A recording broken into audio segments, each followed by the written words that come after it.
Fala pessoal, tudo bem? Meu nome é Vitor Rosa, sou cardiologista do INCOR e nessa aula do Triple I a gente vai falar sobre endocardite em câmaras direitas. E por que é importante falar sobre endocardite em câmaras direitas? Porque não é uma mesma doença que endocardite em câmaras esquerdas. Apesar de a gente falar endocardite infecciosa e ter um capítulo de livro só para endocardite infecciosa, os tipos de endocardite diferem muito, muitas vezes no diagnóstico, no tratamento, e uma dessas diferenças se dá na endocardite do lado direito. Ela vai diferir em quase tudo da endocardite do lado esquerdo: epidemiologia, patogênese, microbiologia, sinais, sintomas, critérios diagnósticos, antibiótico terapia, indicação cirúrgica, tudo é diferente. Tudo é diferente, mas a gente não precisa ficar em pânico, né? Nessa aula de hoje a gente vai tentar mostrar para vocês como a gente deve avaliar, o que a gente precisa saber desse paciente com endocardite em câmaras direitas. A primeira coisa é da epidemiologia. Então, câmaras direitas é mais ou menos 10% das endocardites totais. Então, do total de endocardite que eu tenho, geralmente 10% de câmara direita. E aproximadamente 13% eu vou ter um acometimento das duas câmaras, das câmaras direitas e câmaras esquerdas. Então, veja, é uma pequena porcentagem, quase aí 25%, né, dá 23% dos pacientes que vão ter endocardite em câmaras direitas. Em relação à epidemiologia, tem uma grande associação com o uso de droga injetável.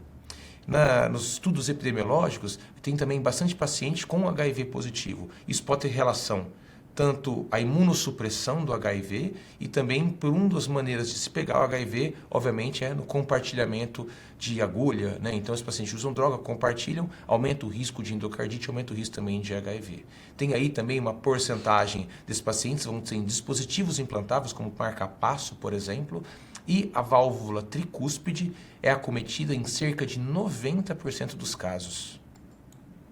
E o que é demonstrado também em alguns registros é que a endocardite infecciosa ela aumenta a sua incidência com o passar do tempo, né? Cada vez mais a gente vê mais endocardites sendo internadas e existe também um acréscimo, né? Um aumento discreto, mas existe um aumento dos pacientes internados por endocardite relacionada à droga injetável. E o que a gente pode notar também é que nas diferentes faixas etárias existe um aumento.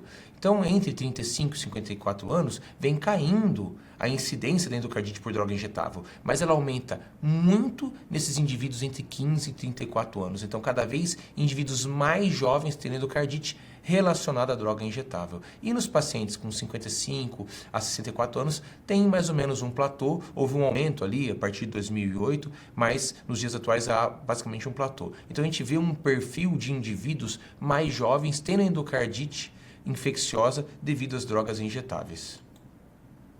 E qual que é a patogênese, né, dessa infecção, da infecção de câmaras direitas? Em primeiro lugar, né, quando eu vou injetar uma droga ilícita, eu vou injetar outras várias partículas no meu sangue, tá? Essas partículas variadas, elas já levam de uma maneira mecânica a um dano no endotélio da válvula tricúspide, ou seja, uma válvula lesada aumenta um risco de eu ter endocardite, porque eu vou ter ali uma descontinuidade do endotélio valvar e fica mais fácil para o germe aderir naquela região. E esse material, ele é bem pequenininho, de 8 a 10 microns. Então ele passa pelo capilar pulmonar. Ou seja, a endocardite por droga injetável, ela não obrigatoriamente vai acometer só câmaras direitas, apesar da maior porcentagem, 90% sem tricúspide, ela pode atravessar, essas pequenas partículas atravessam o capilar pulmonar e vão acometer também as câmaras esquerdas, válvula mitral e válvula aórtica. E essas drogas ilícitas, né, que são injetadas nessas seringas, elas podem conter até 100 milhões de organismos por ml. Então, uma quantidade muito grande de germe sendo injetado no sangue desse indivíduo. E esses indivíduos que usam droga injetável, ele tem taxas mais altas de colonização nasal e cutânea por Staphylo aureus do que outros indivíduos que usam, por exemplo, drogas por via oral. Veja, toda a microbiologia desses indivíduos é diferente. Ele pode ter endocardite, como nós vamos mostrar, por estáfilo mais frequentemente ou até polimicrobiana. E muitas vezes o indivíduo usa saliva para diluir o remédio, né? E coloca essa diluição com saliva dentro da seringa e é injetado continuamente. Então, germes da cavidade oral também podem causar endocardite nesses indivíduos. E lembrando, né, que essa flora da orofaringe vai incluir hemófilos para influenza, Eikenella, Corrodens, Streptococcus mileris, que são germes diferentes do habitual. Ou seja, a patogênese da endocardite de câmaras direitas por droga injetável ela é diferente da endocardite habitual de câmaras esquerdas e os germes também são diferentes. Então, como a gente pode ver nesse registro, né, o Staphylo aureus ele é o mais frequente nesses indivíduos e a gente tem uma taxa mais alta de Staphylos meticilina resistente. Eu posso ter também estrepto do grupo Viridans, como é o habitual, a endocardite habitual, Bovis e outros estreptococcus, mas aqui eu já tenho um maior número de enterococcus e de endocardites por vários micro-organismos polimicrobiana.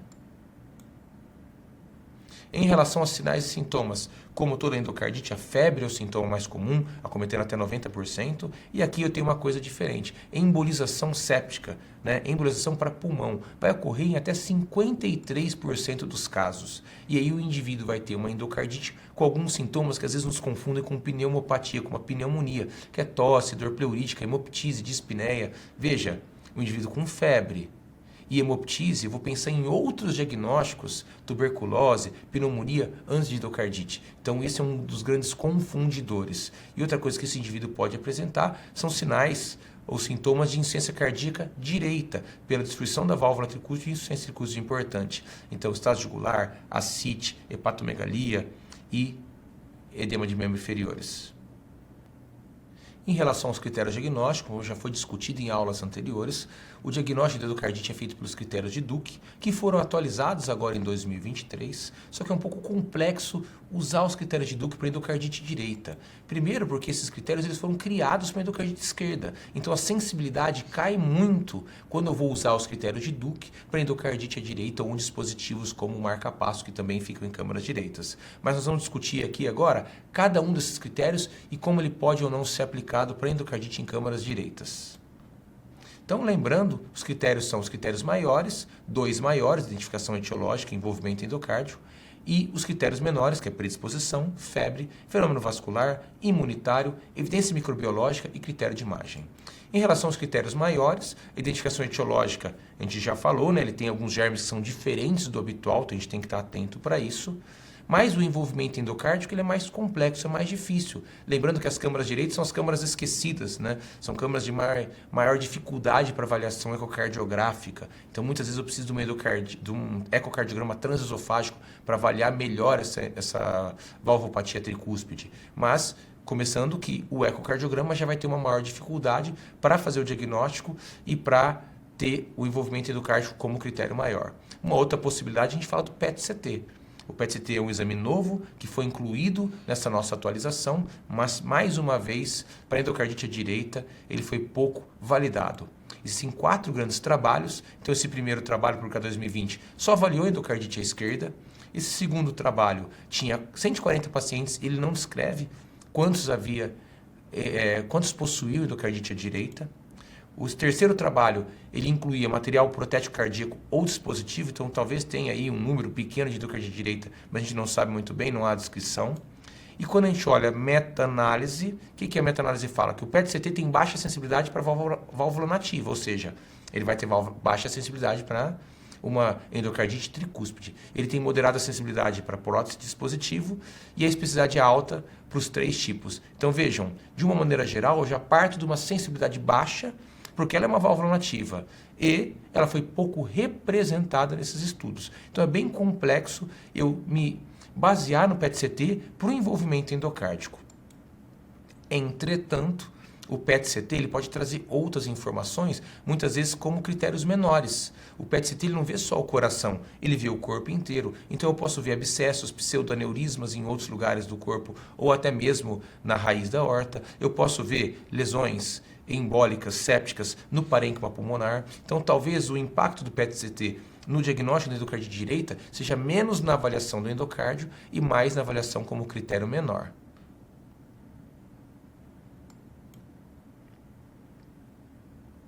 Outro ponto são que os critérios menores, como o fenômeno vascular imunitário, eles são raros. Né? É raro a gente encontrar umas lesões de Genway, né? É raro encontrar nódulo de Osler, mas a embolização pulmonar foi incluída como um dos critérios menores vasculares. Então, se eu tiver embolização pulmonar, que é o que acontece em 53% da endocardite à direita, eu tenho pelo menos um critério menor.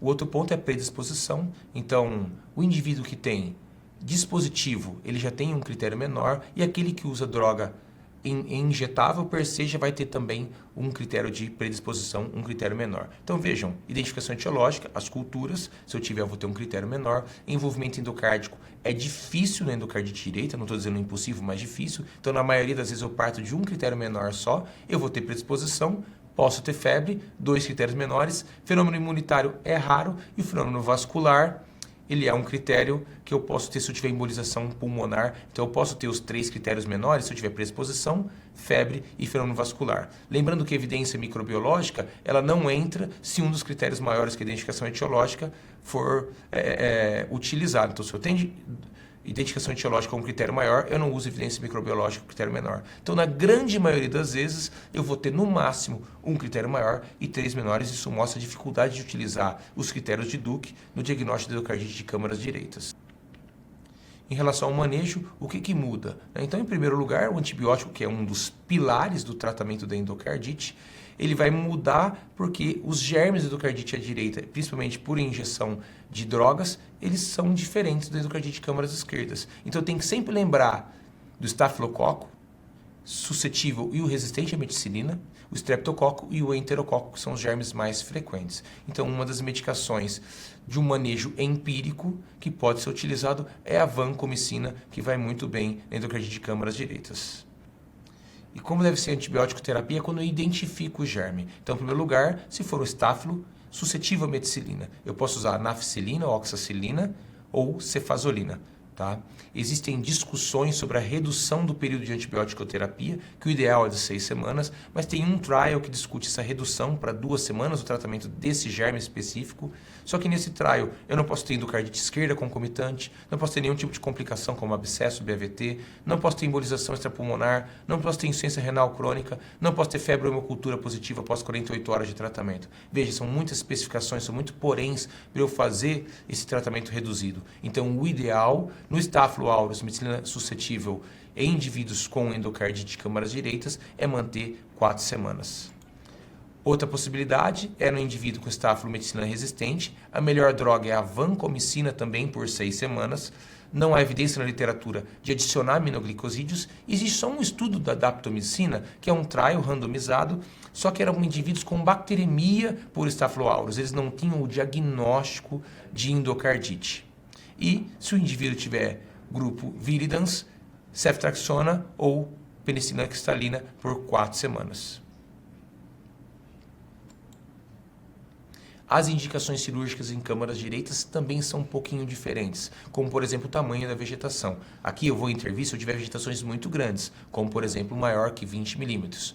Outra situação é embolização séptica pulmonar recorrente, apesar do tratamento medicamentoso, organismo multiresistente, bacteremia, apesar do tratamento antibiótico adequado. Então isso me faz pensar talvez uma complicação, talvez um abscesso, por isso que o antibiótico não está sendo suficiente, e menos comumente, insuficiência cardíaca direita refratária por insuficiência tricústica importante, BAVT e abscesso. Lembrando que a gente tem, inclusive, um estudo que define um score para eu falar sobre a morbimortalidade desses indivíduos e talvez indicar mais precocemente o tratamento cirúrgico, que é o STOP score. Ele leva em consideração vários itens como diálise, status emergencial da cirurgia, se o procedimento vai ser em uma válvula ou várias, se é um outro germe que não streptococcus, se a válvula aórtica também foi acometida, se a válvula mitral também foi acometida, se a válvula tricúspide merece ser trocada ou não, se a endocardite está com um germe resistente, se tem também doença pulmonar, se tem alguma prótese. E aí eu vou somar esses itens, e se eu tiver um critério, uma pontuação mais alta, ele tem um alto risco de mortalidade, eu tenho que talvez intervir mais precocemente de uma maneira cirúrgica nesse indivíduo. Uma outra discussão que a gente tem na endocardite de câmaras direitas é a possibilidade de a gente fazer uma plástica naquela válvula tricúspide, ao invés de trocá-la. Ou seja, eu tenho lá uma vegetação, um incenso tricúspide importante, eu removo a vegetação e eu faço uma plástica na válvula tricúspide. A gente tem poucos dados na literatura, mas temos uma meta-análise que diz pra gente que a plástica e a troca são semelhantes quando a gente fala de mortalidade a longo prazo. Entretanto, em relação à reinfecção, a plástica seria melhor. Vejam, os estudos são pequenos, não existem trials fazendo essas comparações, trials robustos. Então, o que a gente pode falar é que existe essa possibilidade de fazer a plástica, mas isso deve ser avaliado caso a caso. Uma outra coisa que é discutido também na literatura, mas é pouco visto aqui no nosso país, é a possibilidade de aspiração mecânica daquela vegetação. Tá? Então existem alguns dispositivos que vão, através de uma punção venosa, cair na câmara direita e ele vai aspirar a vegetação. Para quando a gente faz isso? Quando a cirurgia for proibitiva e a vegetação for muito grande, haver um risco muito alto de embolização. O problema que existe é que, em alguns casos, eu não vou conseguir tirar toda a vegetação. Pode sobrar a vegetação, ter vegetação residual. Mas veja, esse tipo de procedimento é para caso proibitivo mesmo. Eu estou tentando fazê-lo para reduzir as embolizações e talvez facilitar o tratamento. Isso é uma coisa muito nova, ainda carece de estudos para a gente utilizar na nossa prática diária.